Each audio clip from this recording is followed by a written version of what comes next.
Сабағымыздың тақырыбы бірлік мерекесі. 5 сынып. Сабақтың мақсаты: ауызша мәтіндер құрауда қазақ тіліндегі төл дыбыстардың дыбысталуын, үндестік заңын ескеріп айту. Бейне баянды көр, сұрақтарға жауап бер.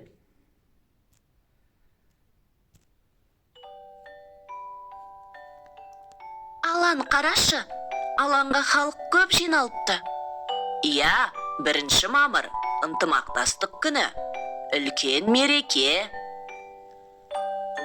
Алан, халықтың қуаты бірлікте деп жазып қойыпты. Сонда бірлік бар жерде күш бар деген сөз бе? Дана, дұрыс айтасың. Бірлік, татулық ең үлкен күш. Сонымен қатар, елдігінің ең бірінші белгісі. Алан, барлығы неге әртүрлі ұлттың киімін киген? Дана, білесің бе, елімізде 100-ден астам ұлт өкілі тұрады. Мерекеде әр ұлт өзінің ұлттық киімін киеді.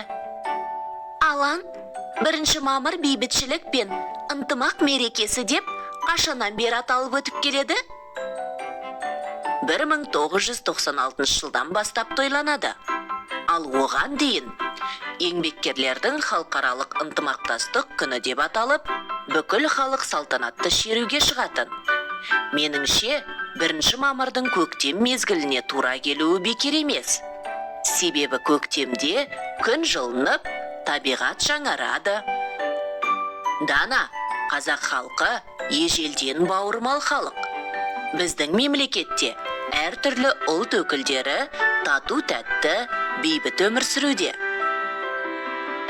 Алан, мен осындай бірлігі мен татулығы жарасқан мемлекетте өмір сүретініме қуанамын. Ал Алан мен Дананың бейне баянын тамашаладың. Енді бейне баян бойынша сұрақтарға жауап бер және дәптерге жазып ал. Үлгі: халық қайда жиналды? Халық алаңға жиналды. Жауап беретін сұрақтарын: 1 мамыр қандай мереке? Халықтың қуаты неде? Елімізде қанша ұлт өкілі тұрады?